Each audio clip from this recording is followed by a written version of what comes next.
Reveille. Look at us now, tip to Jesus.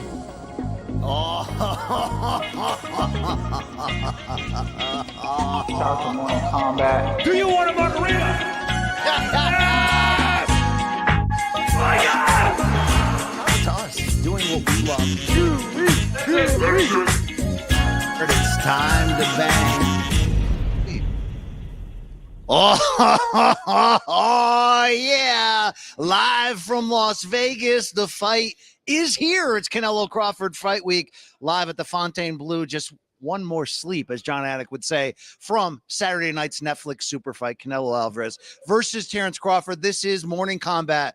My name is Brian Campbell. Next to me, of course, the great Luke Thomas will be here as part of this All the Smoke live fest for the next hour, getting you primed, pumped, and ready for Canelo Crawford, Noche UFC as well on Saturday. Luke Thomas, every time you step foot in this city, you lose a little bit of your soul. Yes, and dignity. Dignity, the end of your life. Yes. How are you feel in general about this Canelo Crawford buzz this week? It's well, it's been an unusual week. More broadly, we'll just leave it at that. When you say broadly, are you talking about the females in the city this week? No, you are. Okay. But Canelo Crawford imaging and signage is all over the city. Yes. I was at the other end of the strip. I was at Mandalay Bay, and just from getting from there to here, there's signs, the cab has it, the magazines, the key cards, the inside of the restaurants. I mean, it's just packed wall to wall. What it will look like today at the weigh-ins, I don't know. What it will look like tomorrow at Allegiant, I think it's part of the storyline. We're all pretty curious, but it's definitely, there's no secret. Canelo Crawford has arrived in Las Vegas. No doubt about it. And this episode of Morning Combat is brought to you by DraftKings, and you already know with DraftKings, the crown is yours. It is Friday, September 12th. The big fight goes down tomorrow. And any memories from 9/11 yesterday, Luke? We should have done MK yesterday and done an all 9/11 episode and then just let you do your 10 minutes of stand-up. And then we can follow with a Jan 6 special. Yes, and then we'll get the emails from HR that we've been officially relieved of our duties. All right, we got the firings out of the way. Fight week is How was your fight week? It's been wild, weird, wacky. Radio Row here yesterday. I got to shout out Netflix PR, UFC PR. We had a really random mix of guests, and it was awesome. I've got a live a tape stream of interviews you can check out on the Brian Campbell Experience right now. But we had WWE stars in here. We're celebrities. There was a lot of crossover, and it's fitting, right? Like, say what you will about this fight. We haven't had one that felt this big outside of some of those outliers like Jake Paul, Mike Tyson, in like a really long time. Like, that's an absolute fact. And I think the closer that we get to fight night, you can correct me if I'm wrong. The idea that Terence Crawford might be able to do this is becoming more and more apparent, regardless of who you're picking at the end of the day. Certainly feels that way. Now, Canelo could throw some serious cold water on that tomorrow, so I guess we'll see. But I feel like I share your sentiment about the nature of the fight week itself, about the fight. Did you watch both of those Netflix preview episodes? Dude, I have to say, they were really good. I went in there wanting to hate on them, and I left being like, I can't freaking hate on them. They're too good. We all love Showtime All Access, HBO 24/7. This felt like a prime version of that, right? Yeah. There was a couple of the ways in which, these two have been on a collision course forever. Yes. I'm not so sure that that's exactly true. But if you didn't know Terence or Canelo, you certainly got to know them. And one thing we've been talking about, you've seen it this week, you've seen it at the press conference, to a lesser degree at the press conference. Dude, Terence is on edge. And I got to say, I'm not one of these guys who can do like, oh, look at the armchair psychology. Is he in Canelo's head? Yes. But Canelo's got an edge this week, too, that we've covered many Canelo fight weeks, and he does get a little bit short. You would agree. I would. He gets a little bit short when it comes time for weigh-ins and stuff, but he's been unusually a little flexing. Dude, you could say this is the first fight that the public truly believed Canelo could lose since Dimitri Bivol in 2022. And over the totality of that stretch, even before that, we thought there could be challenges against Canelo, but the idea of could he lose, that's in the air this week. If I may, one more point that I forgot to make, but you can make as many points as you'd like. I want to add on, which is, I don't know ultimately how big this fight will be. There's questions like, is it going to be bigger or not than Gervonta and Tank, which will also be on Netflix? I don't know the answer to that. We'll see. It's in Allegiant tomorrow. It's the third biggest gate, but of course the other two biggest gates were at T-Mobile, not at Allegiant. So again, we'll see how big it is in the end. But to the point you raise, American boxing has missed this. Oh, yes. It has been a while in American boxing since there was a fight like this taking place on U.S. soil. So when the dust settles, we'll inventory everything. But am I allowed to say I have missed this? I have as well. And I think, American poet Max Kellerman said it best yesterday at the press conference. If Turki Al-Sheikh was never born, we would never be here right now. I didn't know he was a religious prophet, so that he needed to be have treated to as such. understand your origin story. Tomorrow, of course, Canelo and Crawford and Netflix has a chance to change boxing history, bringing you the fight of one of the biggest fights of this century, certainly the fight of the year. Terence Crawford, unbeaten, explosive, and one of only 4 fighters in history to become undisputed in 2 weight divisions. You have a chance to become the first male to do it in 3 weight divisions, tying, of course, Clarissa Shields' record. Get ready for the fight the boxing world has been waiting for. Canelo Alvarez versus Terence Crawford in an epic battle for the undisputed super middleweight championship. You can watch it live on Netflix Saturday night, 9 p.m. Eastern, 6 p.m. Pacific. Main card start live on Netflix. We wanted to make this such a great show that we need to bring in some royalty here. We need to bring in somebody to break it down with us who dresses better than us, who has a better reputation than us. That's not saying much, though. Shared the ring possibly with Bud Crawford. That's true. And who is one of my favorite Americans, Showtime Shawn Porter. Bring him in here. We'll hand the mic off to you, and then Brian's just going to leave. Thank you, sir. Good to see you. Nice to see you. How are you? Doing great. Of course, the host, the proprietor of the Porter Way podcast. By the way, your co-host making some waves out there. Man.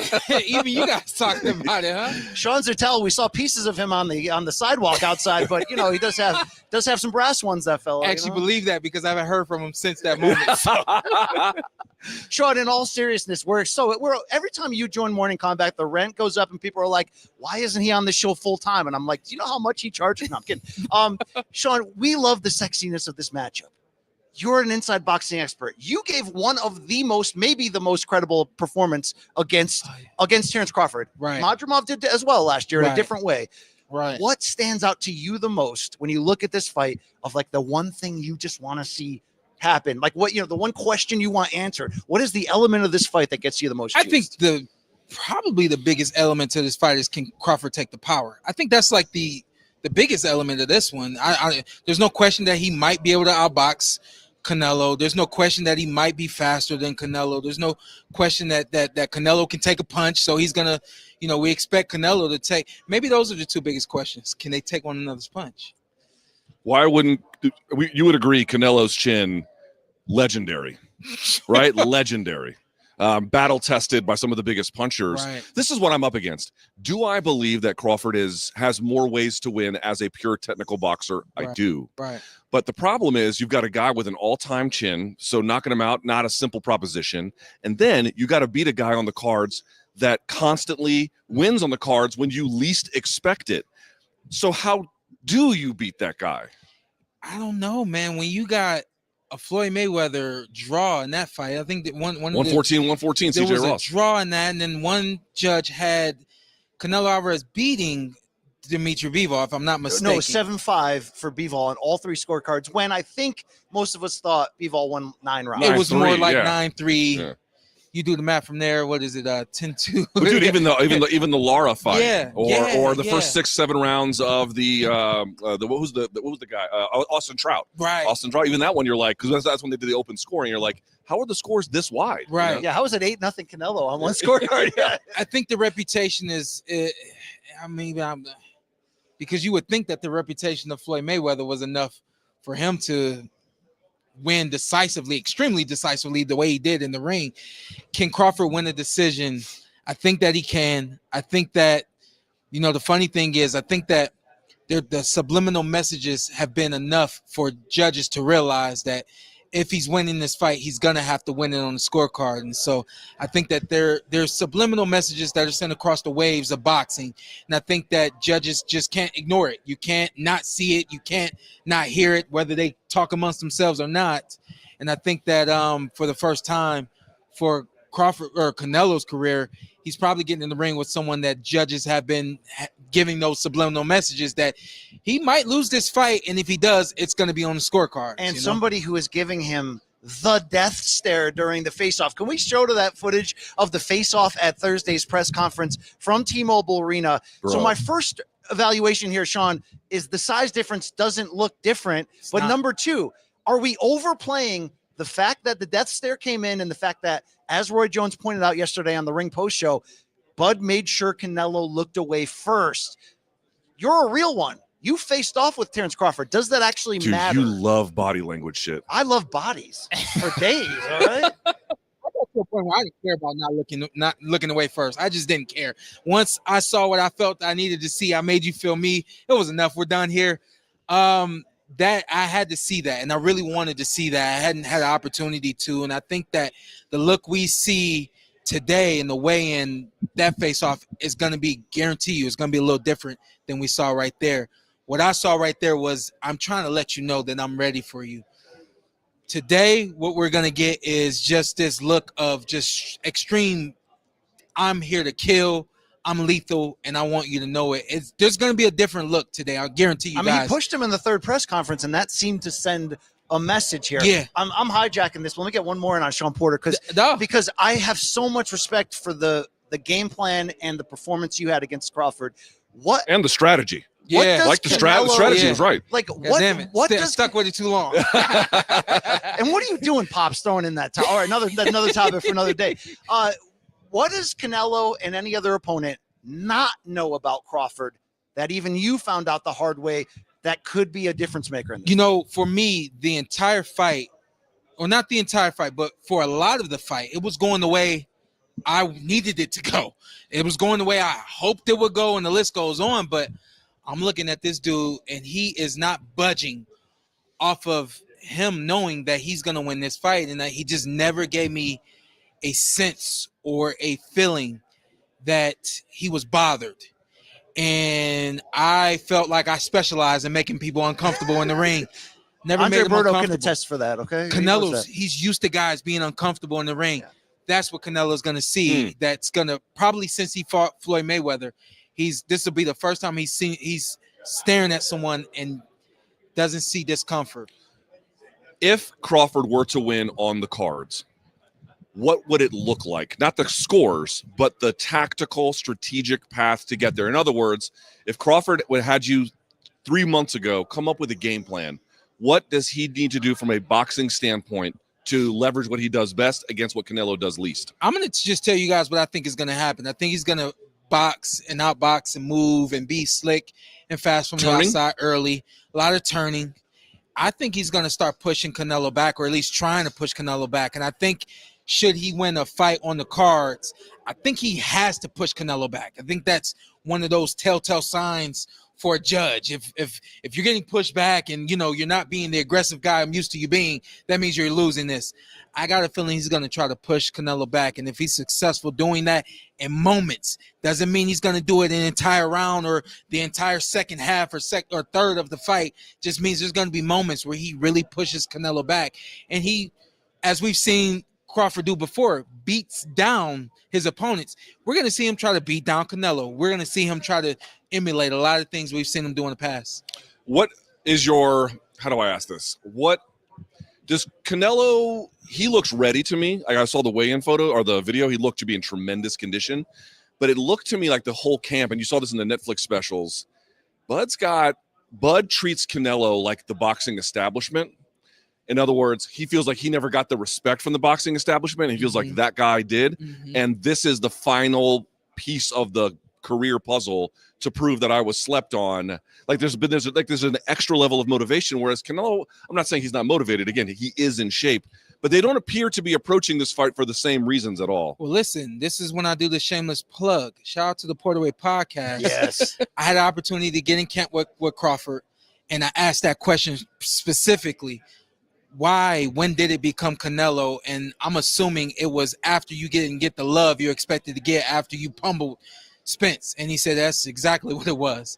So taking on this fight against Canelo really is. I'm taking on the establishment. I'm taking on every single boxing fan that has overlooked me or felt like I'm not who I am. I'm going to prove it against Canelo. So, yeah, I think the energy is different. For Canelo, it is what it's always been. Another fight, another guy for me to put on my resume, and another chance for me to shine in front of a big crowd here in Las Vegas.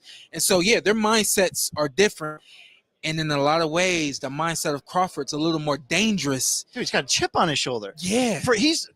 To be at this age and to take on this challenge and put your unbeaten record on the line and to act like you've never been given flowers in your entire career. And I understand the mindset.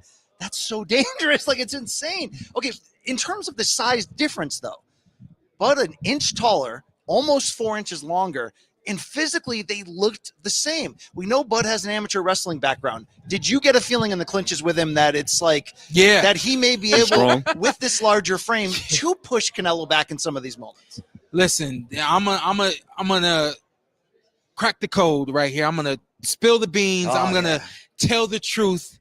When you see a welterweight in the ring, he's naturally a middleweight.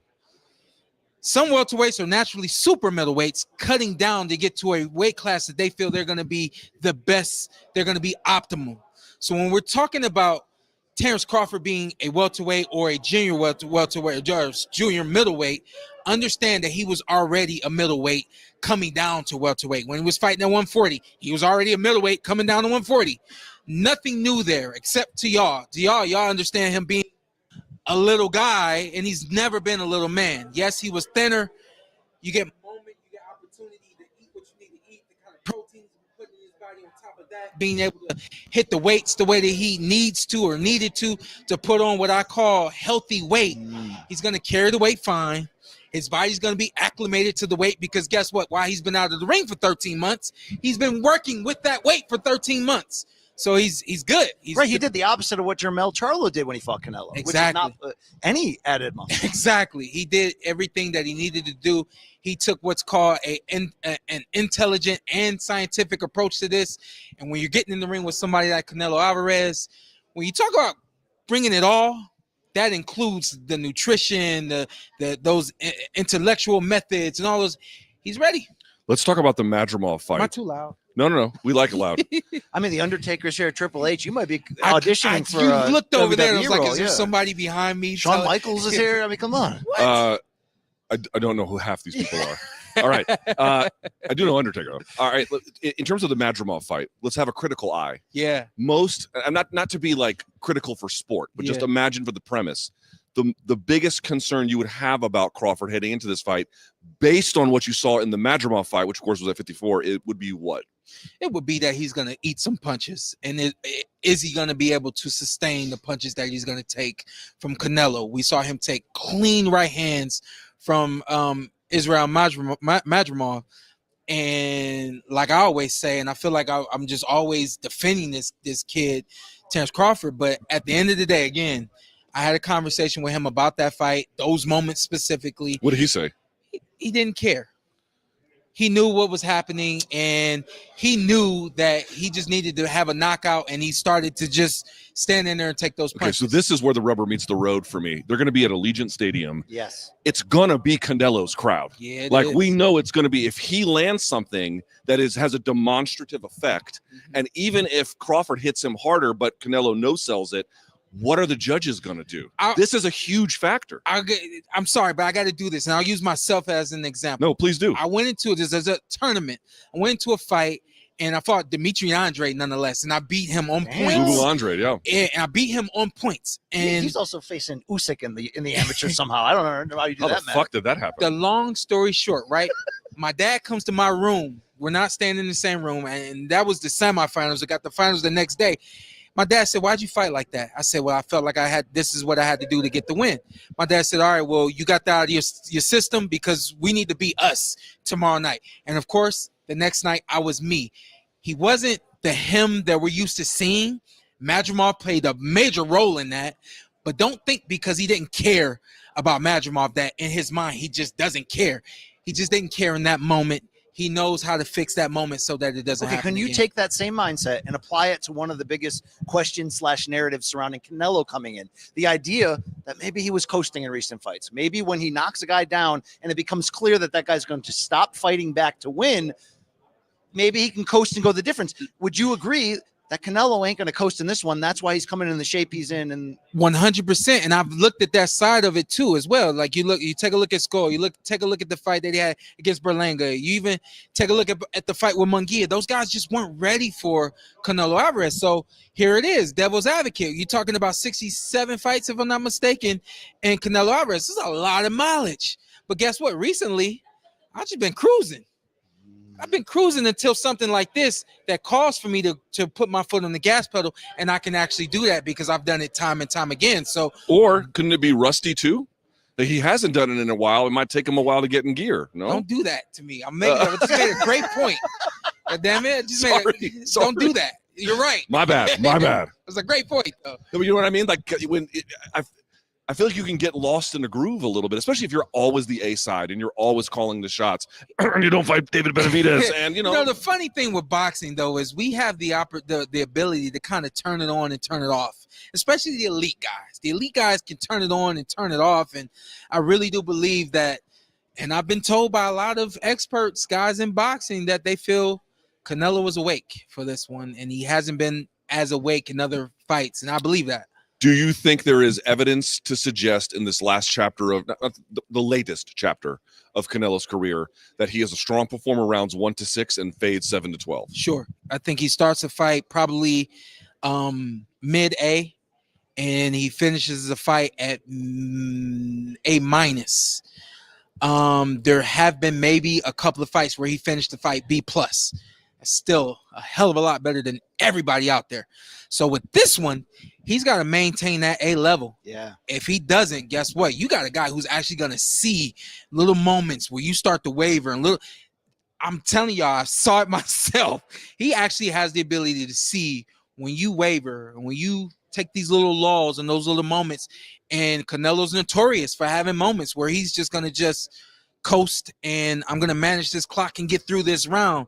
And those are going to be the moments that Bud and his team are prepared to find. How does Canelo back up Bud? Just behind the jab? Feels like it's going to be a little bit more to it. Shoulders and arms, I say, right? I think that the jab for Canelo is key. I think he's got a snapping, fast jab that we haven't seen in a long time. I think that's a jab that, like we know in boxing, the jab really establishes everything. It can get your opponent off his rhythm. It can establish that range and that distance, and the jab is key, I think, for Canelo in terms of pushing Bud back. I think that it starts with the jab for him, not necessarily the feints. The feints are going to do it for a little while, but he's got to do something off of those feints. Could you tell us how you ended up having an amateur fight with Alexander Usyk? Off topic here, but I need to get the story because I've never asked you. And did you know he was that guy? 75 kilos in the amateurs, 165 pounds. No way. Is what I fought at. Known for being a football player. I played football around 175, and my dad was like, we're going to get down to 165 and you'll fight there. I got to the weight with no problem. Usually in the tournament, I would finish the tournament around 162, 163. Good, healthy muscle weight is what I carried.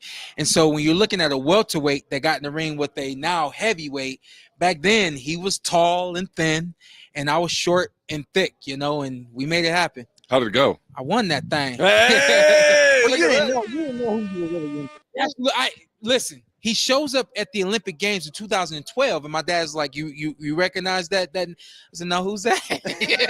He said, you beat him in 2007. Remember? I was like, I don't remember him. And then he's gone to be who he is now. That's crazy. I'm grateful for that. I'm grateful for the Olympic Committee. They are allowing me to come in and take a look at every single fight of film that they have. And I'm only going out for one fight. I'm only going out for that one. We're going to help them itemize all of the fights and sparring sessions and all that kind of stuff. But I'm like, all right, you guys, I'm just looking for Usyk. So I've also noticed you've picked up one of your dad, Kenny Porter's key catchphrases. Don't think I haven't heard you say it's a long way from the lip to the cup. There it is. What the hell does that mean? I mean, come on now.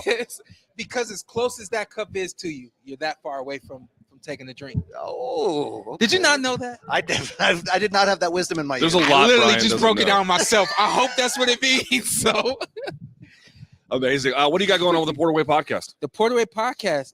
We'll be live. Your friend has an amazing Philly shirt. Yeah. That's an amazing Philly shirt right there. That guy right there, man. I'm hanging out right there. That's JYD. You guys follow him on the social media.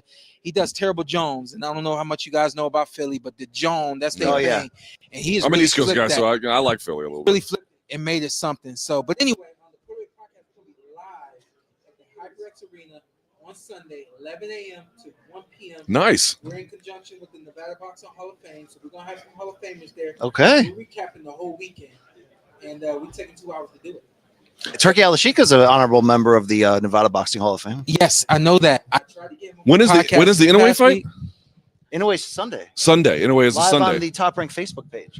How did that happen? 2005 is back. Hey, how did that happen? Have you gone public with a prediction for Canelo Crawford? I have, yeah. Would you mind sharing that with I us? don't mind. What I am gonna say is watch my social media after 2 rounds. Possibly with this one, I might give it 3, and I'll make my definitive. This is how this fight is gonna go. Because Tim Bradley says KO for Bud. I'm not mad at him. If the KO happens, it happens late. I have Bud winning this fight. Wouldn't put it past this guy to get a knockout. Should he get a knockout? I don't know if Tim was specific. It's not gonna come the way everybody thinks. It would come via. It's not gonna come the way everybody thinks. Everybody thinks that because Canelo took every single punch that Triple G threw. Oh my God, it's true. It's gonna come a little different from that. So it's going to come a punch he doesn't see coming. There it is. There it is. Because Triple G is straight ahead meat and potatoes. It's elite meat and potatoes. Some of the greatest we've ever seen. Elite. By the way, him against Tim Bradley would have been a barn burner. Okay. I want to close with this, and it's always great having Shawn Porter. Absolutely. You got like a suit business now, like a tailoring. Yes, I do. You have a bespoke I'm- tailoring business? I have a Could bespoke you tell tailoring us about business. this? Because I want to Yes. sign. I don't. Is it in my tax bracket? I want to be outfitted in Shawn Porter suits. It is. No, I've seen you on TV enough now to know that you're getting enough checks. You can afford Air his ass out. You can afford a Shawn Porter suit, and that's Okay. exactly what our suit line 'Cause is. I want like my name in like the. I wish I collar. had done it today. I didn't wear my stuff that has everything on it, but yeah. No. Can anyone sign up for this? Yes. Be mindful of your tax bracket. I will say that. Okay. But we're not punching anybody in the mouth. Yes. But this is Shawn Porter Suits and Services. So I'm a Christian. Part of being a Christian is serving, and so we come to you, we serve you, we bring all of the lining and all of the fabrics to you. We fit you top to bottom, and we put a little pizzazz on there, something that you didn't know you could get. So like normally I would have different buttons and all this other kind of stuff. You guys caught me sleeping today. Okay. Some of the Christian service though is washing a man's feet. You don't want to see my bunions though. Okay. We don't go that far. I got the kind of toenails that tell a story. We of don't where a go that man's far. been, okay. But listen, this is crazy enough. You say that I'm the best dressed man here, but your socks like really go into your shoes. You know, I don't see where the shoe ends and where the sock begins.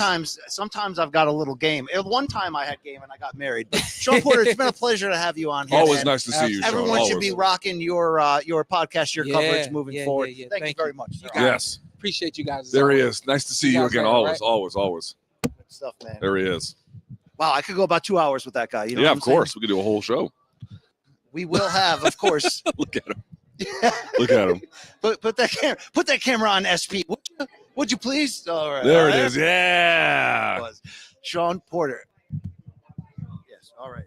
I'll wear a wire. No problem about it. Luke Thomas. We're Yeah. gonna get into UFC Noche and all that stuff, but we got to break down ourselves Okay. what we feel like this fight is going to look like. Has anything that has transpired this fight week altered your perception of how the fight might go? I was waiting to see if Canelo was slipping or lacking in some kind of way. I didn't see any evidence of that. I was waiting to see if he lost his temper at some point or somebody got to him. I didn't see much evidence of that. I haven't seen everything he's done in media, obviously, particularly in the Spanish language. I don't know what to read from that. He looks to me ready to rock. At the same time, I have no doubts about him. I really don't. You have doubts about Crawford's readiness? It's not doubts. It's will Crawford elevate to a level I'm not prepared for, like he did in the Errol Spence fight? Yeah, I mean, this is question. This is what I'm stuck between, and I mean this quite genuinely, right? I am stuck between what I asked Shawn Porter, which was, how do you beat a guy that never seems to lose on the cards? That again, at Allegiant Stadium, it's going to be Canelo country up in that bitch. And at the same time, has one of the most legendary chins of our lifetime, right? It's hard to know who has a better chin than him who fought during our coverage. Triple years. G, but that's it. That's about it, Yeah. right? I mean, we're talking like an all-timer. And then at the same time, so you have that on one side. At the same time, I said after Bud Crawford beat Errol Spence that I would never, ever doubt him again. After what I witnessed that night, I was so moved. I thought it was so insane. It can't possibly be the case that this guy could lose to anyone. But this is at 68, and it's Canelo. And I don't know what to do with this. I honestly don't know what to do with this. And that's the best part about the fight. That's why this fight works so well. Because I don't think anybody else could be in Bud's spot, and we could have this level of confidence that's possible, that the betting lines would be this close. What is Bud, like a plus 175 or something? I mean, it's so close. I'd have to look it up, but it's not what you think. Yeah, in boxing, even when we are complicit in that it's a close fight, you'll still see minus 450 as the favorite, right? It's just wild to me. History will change. I was on Akin Barak's live stream yesterday, and we're trying to say, like, if Bud pulls this off, and if you want to then say he is, insert the blank, Mount Rushmore, top 5, top 10 pound for pound all time, the GOAT. Now, am I going to put him above, Sugar Ray Robinson and Ali? No, but I don't think there's a ceiling or cap per se on what you could say about Bud Crawford if he goes in there against a version of Canelo that I'm telling you still has it. I know this about this man. This is the history.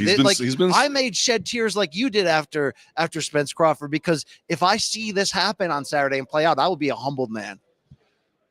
I just can't fathom him treating Canelo like a bitch. Like busting him up. You know what I mean? Because I've seen Canelo kind of pushed back. I've seen Canelo busted up, but it was Bivol doing it. So what is Porter saying? That Crawford has some punch at the right moment that is going to rock Canelo? There's Oscar Willis. Oh, Oscar Wilde. On the phone trying to ask his bookie not to break his legs, Or his boss Connor is like, secure the bag for me, please. Yes. Yeah. I mean, do you think that's possible about what Tim Bradley and now Shawn Porter is saying? That it could be, I mean, who's a sharper puncher than Bud? Who combines speed and power better than Bud? Nobody. Could you really rock Canelo? I mean, any human can be rocked if you hit him on the chin in the exact angle. So I also saw Canelo rocked against Cotto's brother, but that was back on Mayweather and that was in 2010. Who was it? Mayweather and Victor Mosley. Mosley. Mayweather. Dude, who are you picking? Literally 2010, and it was a 3-second rocking. Yeah, and basically since then he's just been marching people down for the most part. So I think Bud's a better boxer. I really don't have much question about that. I don't know, bro. I really, really don't know. Well, you're going to have to put a prediction down. I've switched a couple times, but the last month I've been Canelo by unanimous decision. I'm going 8 rounds to 4. I will believe that there will be an argument for Bud at the end of the day, because he is going to have moments. He is going to be everything that he is, and it's an all-time great right there, who is taking a big shot. I cannot count out the IQ, the technique, the adaptability, the size, the everything of Big Red. Are we like, have we lost our minds here in terms of just assuming that he's going to come out and lay down and look old? Come on. I think he'll look good the first 6 rounds, but I do think it's a different ball game after the 7th. Do you think Canelo could knock out Bud? I think he could. I don't think he will. Yeah. But do you think he can discipline Bud with the power? Or will Bud at 37 and 9/10 be more elusive than anyone Canelo has fought since Floyd? I think he could make Bud have to resort to parts of the game plan that are low percentage. In other words, like, he'll come in with some ideas about what has to happen, and if it doesn't work, he's going to have to take riskier chances, turn southpaw, like just do stuff. Dude, I hope he turns southpaw halfway through the first round and just keeps mixing. Do you think he will? You think he'll stand switch? I 100% think he will give Canelo as many different looks as possible. It's controlling the jab. It helps him move to the outside. It obviously lines you up for the power hand. He's almost meaner from the southpaw stance. I don't. This is what I mean. And the other part too that kills me is he goes and, like, Bud demolishes Spence, right? Takes a year off, which I didn't love. Beats Madrimov. It was fine. It wasn't an overwhelming win. And we just haven't seen him since. It's like there's just not a lot of tape. There's a lot of tape on Canelo recently, but against subpar competition. There's almost no tape on Bud against good competition in, frankly, irrelevant weight classes. I actually think this 2 years of inactivity will help him It hasn't been extra damage. He put on the weight the right way. Dude, we're going to have a real fight. I still going 8-4 Canelo. Where are you going? I'm going to say what I think I've always been saying, which is... You have diarrhea? You say that a lot. I do say that a lot. I don't have it in this particular case. Okay. I think Canelo's going to win, but I hope he doesn't. For Bud, for the sport? Because I think what Bud is trying is more noble, and I think he's a better boxer. And the way that Canelo has so obviously ducked David Benavidez is beyond disappointing.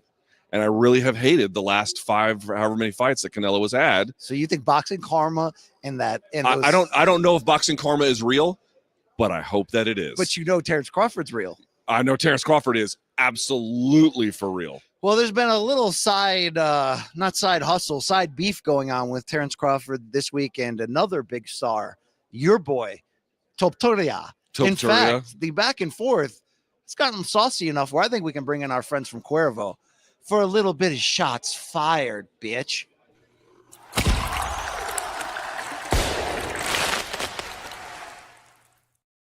And of course, this is Shots Fired, brought to you by Cuervo. Now's a good time to enjoy the tequila that invented tequila. And we're not that far away from UFC 320 pregame preview. We're gonna get on that, Cuervo. Okay, let's recap the start of this. It was Topuria coming out and saying, I can knock out Terence Crawford with the first punch. So it's another MMA star at the peak of their power trying to sell themselves out to a boxer. Even Dana at the press conference yesterday, when asked by Manu Kopian, like, will you be entertaining fights like this? Dana's like, I hope not. He doesn't want fights like this. But it got back to Bud at media day. Here's Terence Crawford's response. From the UFC world, Ilia Topuria says that if you guys ever boxed, he would knock you out based on the first punch. That dude drunk, you know. Hey, you know, a lot of MMA guys, they drink a lot, so he must have been on that alcohol that day. Luke, what do you make of this little back and forth? Much ado about stop talking about this or what?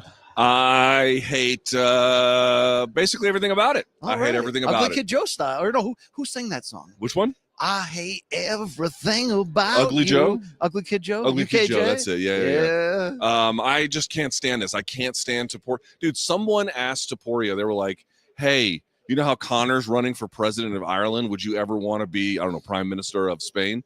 He was like, I've never thought about it. Yeah, of course you haven't thought about it. Why would you ever be thinking about it?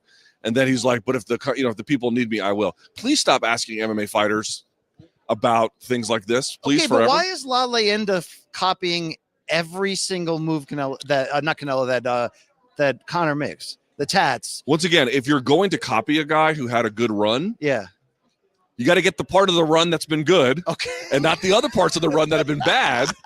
But if you copy the good parts, it's just a normal playbook, right? I mean, it's obvious. Don't you respect Dana being like, no more of these crossover fights? I want to do real boxing.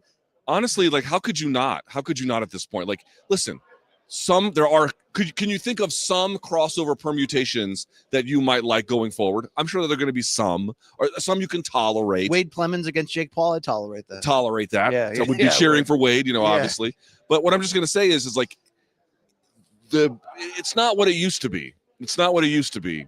And there's a small window for this kind of thing. And especially the MMA, like in their prime guy crossing over, like, dude, the results are not a mystery.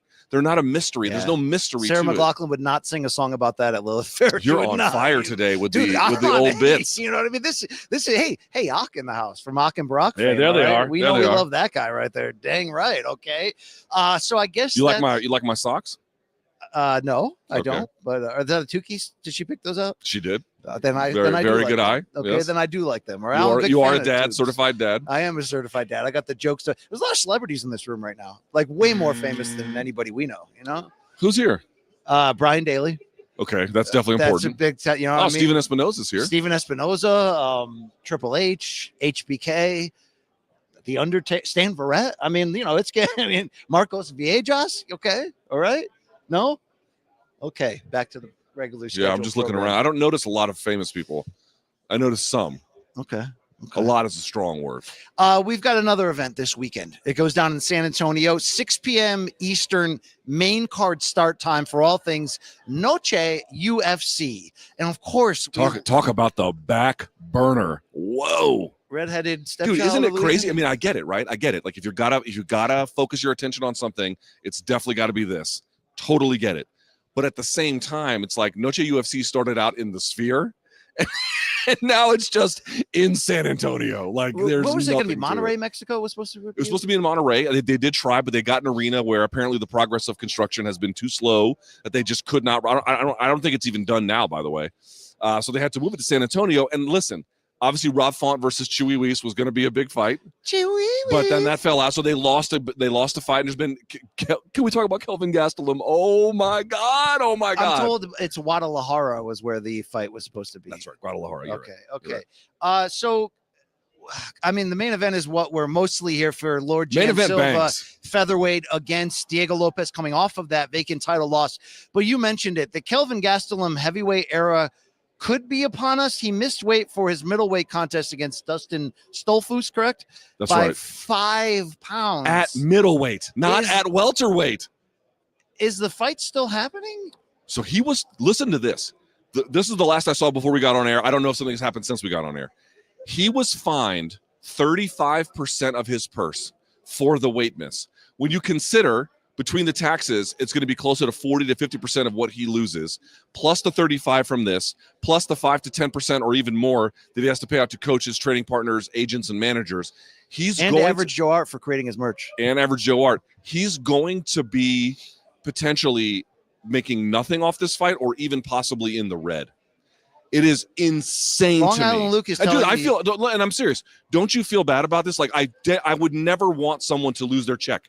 But if you've been missing weight in multiple weight classes for years, Yeah. what are they supposed to do? What are they supposed It's to tough because you know I love Kelvin. I almost feel like straight up he should go to 205 or heavyweight and just finish out the career in bangers. That's what he does anyway, right? do? Just go to PFL or BKFC or something. You know what I mean? I mean, UFC 236 feels like a long time ago. That was the Izzy fight? In Yeah. Atlanta? Dude, that is a Long Island Luke says the long fight time is ago. still scheduled to move forward. He texted That me is, dude, that's information. bananas. That's bananas. Damn. Oh, you know who I met yesterday? A quick aside. One of the nicest people ever. A prostitute? Wow. I mean, they do have some. I did see I pretty would women. imagine she'd be There friendly. are you know? some nice people that have elevated to that position. Jason Anik, twin brother of John. How was he? Dude, it's like the best. It's like got talking a to big, got a John- big head of hair, right? It's like hippie John Anik like talking to. It was great. Love that dude. You know, Yeah, what I'm that's saying? cool. Where was he just- here? Yeah, he was because he was John's guy. You know, so he was Oh, here. right. He is a burgeoning star on Dirty Boxing with Mike Perry. Who's the? Mike Perry's a color commentator for that. Yeah. But they got that big square belt. You know, That's what they I'm you seem talking to love. Biggie Boy loves that thing in La Camita. I like that. I like what's going on. Although also what no one's talking about, and we will talk Noche in a second. Yoel Romero making that BKFC debut. Did you see how freaking jacked he Dude, looked at the weigh-in? How He's- is that possible? He's fighting the guy at Buc-ee's who makes like the roasted almonds behind the counter. Like that's clearly who he's fighting. It's not even one of the top 3 fights. He's on the fighting card. Ann Easton Gibb. He's fighting Ann Evans, actually. Okay. I saw him last night. Dude, him and BKFC, like, I'm into that. I gotta say, I didn't think I'd be into it, and I'm not into BKFC more broadly. But Yoel he's an outlier. I mean, if he is nothing else in this world, he is a freaking outlier, is he not? Yes, he is. I don't know if you saw at the weigh-in, speaking of this main event, who wore that lucha mask? Was that Lord Silva who came out with that? Jean Silva wore it. Yep, Yes. that's right. He's the betting Diego favorite. has a mustache. Diego has the porn star mustache. We saw them kind of cross paths in the hotel this Why week. do young men want to look like 1970s Midwestern high school football coaches? What's the reasoning behind that? Think about it. Those guys' entire life was football and spit and tobacco and yelling at teenagers. Like, that's a pretty good life. You know what I mean? You know what? That is a good That life. is a good Abusing life. teenagers is a great life, I have to admit. Lord Silva's a solid favorite here against Diego Lopes. I think we can agree, even with the fighting nerds run in the wrong direction lately, that Silva's more well-rounded than Lopes. Is it his fight to lose on Saturday? I don't consider it to be lopsided enough for me to say it's his fight to lose. I still think Diego is credentialed enough, tough enough, well-rounded enough in terms of like where he could provide threats. And again, obviously the jiu-jitsu where he could take the back, pull guard. There are ways in which he could manipulate the situation, just clinching him up too, like ways in which this could be uniquely beneficial to him. But at the same time, I do favor Jean Silva to win. I just feel like Diego has wrestling. I don't know if it's good enough to make a difference. One thing about Silva, now we know more about Caio. We knew a lot about him, but now we know more certainly about Hoofy. But Silva has passed more tests to this point than some of these other guys have. And I think that is dude, Bryce, I don't want to go fishing with pre-meth Hitler, but if you're just assessing his grappling, it's not bad. It's good. Is it elite? No, it's not elite, but he couldn't do shit to Silva. So that tells me Silva's got something going on. The one thing that is different, though, is 5 rounds at a UFC level against a battle-tested guy who's not going to be playing games with you. You know what I mean? He's not going to be doing all the robot and shit. Yeah. And Silva does that stuff when I wonder, it's not a liability against guys when you're way better than them. But if you're a little bit better than them, it can be a liability. And I just wonder what that pressure looks like if it goes to the 4th, 5th round and he's still out there doing, Tony Ferguson's robot or whatever, Or Cody Garbrandt's robot as well. Cody Garbrandt's got a good robot. Let's talk about Diego Lopes. I feel like the manner in which he lost to Volkanovski in that vacant title bout maybe exposed the limitations, the lack of full well-roundedness in his game. Is there enough time in this camp to turn that around? Are you expecting to see a Diego Lopes who has heard the criticisms, has reacted, and has raised his game, and maybe is being slept on entering this fight? I definitely think he looked to be in tremendous physical condition, which is, to be true. He certainly, as I mentioned, battle-tested, but the issue in the Volk fight was a small one, but a big one, where he simply could not change cage positioning and he could not cut off the cage and he got eaten alive for it. On the one hand, he's got a good guard and he's got good power and he's got good cardio. He's got a good double leg. He's got good chokes from the back. He's got a lot of different things he does well. But BC, that is a foundational kind of skill. And Volk just made him look, second tier as a consequence. He did. I don't think Silva has the same kind of positional discipline to do something like that, but can you take advantage of a guy whose positioning is relatively predictable? Dude, yes, you can. You can feast on guys like that. So, Silva's got his limitations and Lopes has his limitations too. It's just a question of who's going to be better about, implementing them. As you already know, folks, this episode of Morning Combat brought to you by DraftKings. DraftKings, as always, the crown is yours.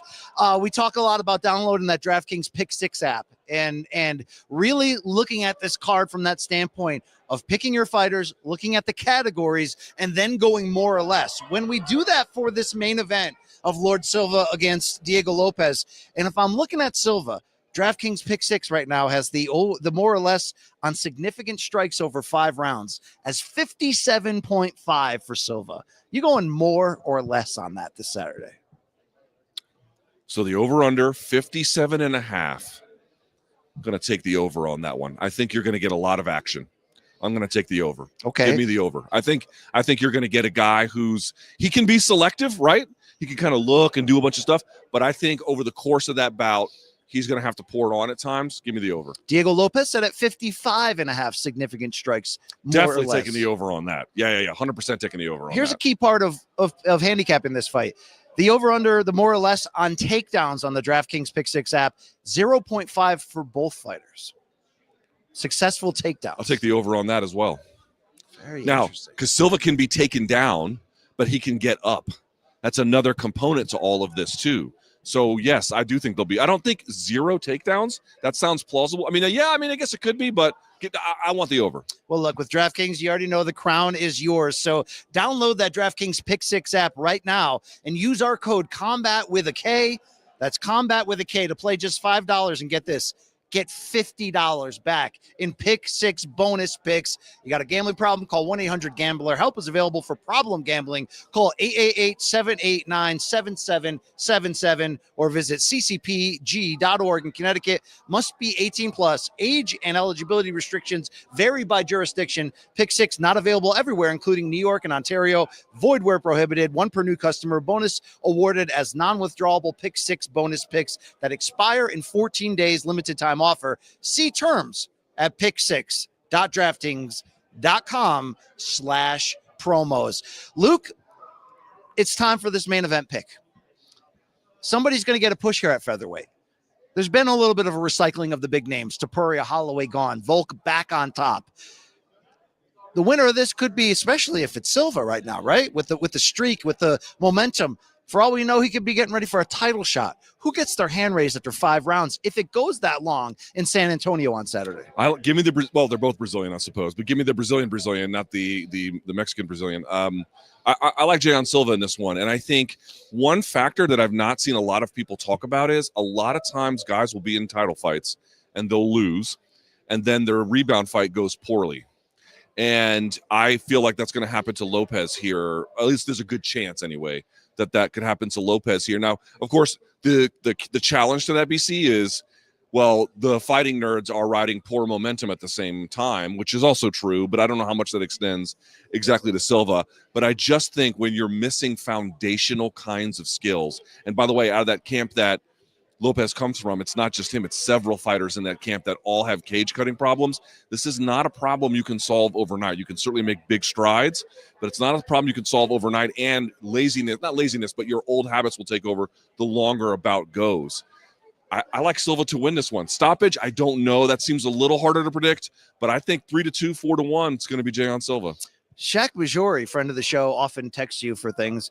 He reached He's out on that block list now and showed me this UFC produced thing that's kind of under the radar, showing Silva's backstory and sort of the reason why he's here and the trauma he's endured. Have you heard this in Brazil? No. How he grew up, like witnessing his mom being assaulted and then his mom had a fight off an attacker and went to jail, like all this like insanity that he's seen, witnessing his mom getting raped, all this stuff, and essentially that he was on the verge of taking his own life until Mauricio Hufi in the recent years talked him out of it.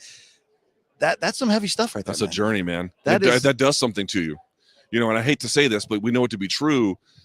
We've just seen it in the fight game. Certain people go through what can often be, not always, but what can often be unspeakable trauma, and they can use that trauma to really give them a purpose and a fire inside. And I hate to say that, I don't want them to experience it, but we've just seen it too many times. These guys who come from rough backgrounds, they are motivated to leave those rough backgrounds, and they've got a certain they got a certain fire in their belly that can really propel them at times. It's unfortunate that those things are connected, but they just are. That guy shows so much joy in the big moments, the bright moments. He also shows intensity leading up to these fights. I was going to ask you, do you feel like Silva is intimidated by the scope and size of the event, know, UFC main event? I do not feel that way. He wants it all. He's wired for this. Like, I think he gets his hand raised. I think it'll be a tougher fight than people are starting to jump on the bandwagon here against Diego Lopes, who's ready and game and all that. But I'd like to see if Silva can do this and what he might mean in the title picture, the kind of damage that he can do. And we should say, if Lopes gets his hand raised,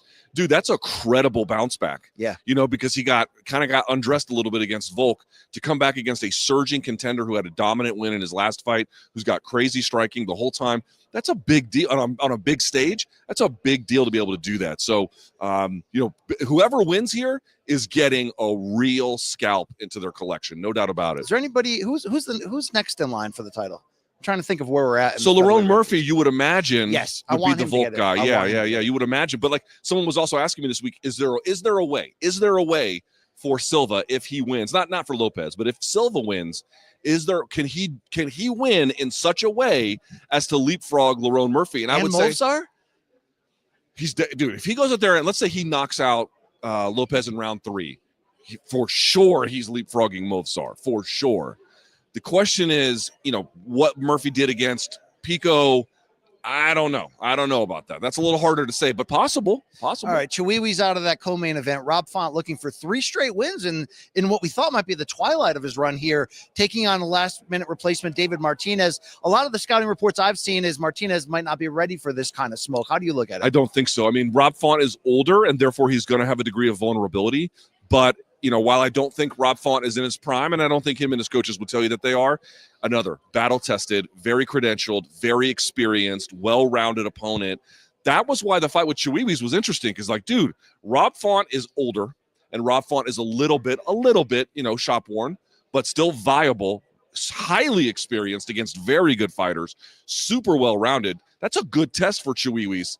But we lost it, and so we're just going to call him Chihuihuis. And I think Mike Owens Media of Liverpool fame is like an adopted member of Team Font.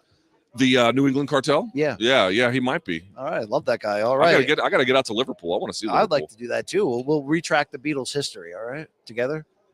You know what? I feel like that's the right of every cracker who loves old school music. We don't have the technology to bring in Long Island Luke to get his undercard bangers here, but the lightweight Rafa Garcia Jared Gordon fight, the odds are close on this one. I see a lot of people spotlighting it as a potential good fight. Yeah. Do you feel Gordon the same has way? had a few fights where you're like, I think this guy should have won, or he did way better than I thought he was going to. Tough fight against Rafa, but yeah, I think Gordon's got a real shot there. Alexander Hernandez at lightweight also against Carlos Diego Fajeda, who's could be toward the end of his run as well. But so Carlos Diego Fajeda, a very technical guy, got limits. We've seen him, but a good black belt, kind of in that Rob Font, older but highly experienced and pretty credentialed for the most part. Alex Hernandez had a great win over Chase Hooper in his last contest, coming right back in it. So is he staying hot with this, or is he coming back too soon? That's a fun-ass fight between two guys who have, they still got there's still a little bit of gold left to mine for them, Danny Segura's guy, Claudio Puegas, is also back there at lightweight against Joaquim Silva. The last thing I wanted you to say about this was, do you think Tatiana Suarez bounces back in her women's strawweight bout against Amanda Lemos? She was asked she should whether her and Patty have been Patty Mix, right? Patchy Mix. What am I saying? Patty. Yeah. About Patty the Batty Mix. About whether they've been overwhelmed by the negative criticism against them, and they were like, we don't listen, we don't effing care. Yeah. I'd like to see her bounce back. I would like to see her at this. I would say stylistically, if someone is getting finished via standing head and arm triangle by Jessica Andrade. Yes, Andrade has an incredible squeeze, but that just seems like someone who might be vulnerable in the grappling department to a forward pressure wrestler. Well, she should win. That's what I would say. She should win. All right. Well, this podcast is also sponsored by Total Wireless, the official wireless partner of UFC. When you're streaming that fight, when you're going to send those highlights to your boys, do you know what? You need a wireless provider that keeps you close to the action. And with Total Wireless, you're covered by the Verizon 5G network. So you don't have to worry about your connection being knocked out at the biggest moments. It's not something you can normally say. Hey, my wireless promoters got my back. They're in my corner. They're my Coach Latore. The thing is about Total Wireless, they do. They got you covered for just $25 a month. That's with 4 lines. You're not going to miss anything essential like speed. And with Total, you get that unlimited 5G data so you can stay ahead of the action and keep up with every KO. Luke, would you say that Total Wireless also understands that you can't afford any surprise blows? No, who wants surprise charges? Total Wireless is not going to do that to you. That's why they're going to guarantee that price for 5 years, taxes and fees included. Are you hearing this? The best fighters, they don't make it to the top alone. They need backup. Let Total Wireless be your backup in the wireless game by visiting TotalWireless.com right now or visiting your local Total Wireless store to learn more about how Total Wireless can be in your corner. 5G access requires a 5G capable device and a 5G service area. Monthly rate on the Total Base 5G unlimited plan for new subscribers applies only to the monthly rate for your plan. Additional terms apply. See the website for more details, LT, they may have like 110 seconds left before they kick us off. Yeah, we're because done. It's going to be all day, all the smoke fight here. Yeah, you got to stick around. So they're going to have Stephen Jackson, Matt Barnes. They're going to have Akin Barak coming back here, Roy Jones, Andre Ward, your phone flying everywhere. Yeah. It's going to be a busy day on this stage. So don't go anywhere. Shout out to Rich Rose in the house, all right? Yep, he's there as well. You know what I'm saying? Is there anything you'd like to close to talk about Canelo, talk about following us on the socials, our extended YouTube channels? I've got 2 broadcasts tomorrow. I'm going to do one for Noche UFC, and I'm going to do one for Canelo from home. From home, as soon as we're done here, I'm off to the airport. I'm out of here. So we'll have that tomorrow from home. So check that out. And then, what are you doing for the fights tomorrow? I will be. Are you interviewing Dana today? I'm supposed to be interviewing Dana today after Fingers the crossed, because it doesn't always happen. Going live on CBS Sports HQ shortly after the weigh-in. Pre and post coverage tomorrow on CBS Sports HQ. I think I'm doing the live blog during the card as well. So I'm excited when are you flying home? In the Dome. Sunday morning. So you're going to fly right to New York and then go to the studio? And then we'll be back Monday, 11 a.m. Eastern. One more plug here. Go to morningcombat.shop right now. Get those September exclusives. Black Liver Society, brought to you by Average Joe Art. The Cracker Barrel MK shirt. How about that autographed poster of MK TMNT? Outfit your abuela before she croaks at morningcombat.shop. Yeah. Yeah. Yo, big shouts to Sean Zattel. Big shouts. Big shout out. Big shout out to Brick, Gabby, the team here. Yes, right? the whole team here did a phenomenal job. They had everything ready with very clear Do you instructions. think I they call him appreciate Brick because of his after hours preferences? them. Yeah. We got a party with Brick. For Luke Thomas, I'm BC. Long Island Luke produced this program.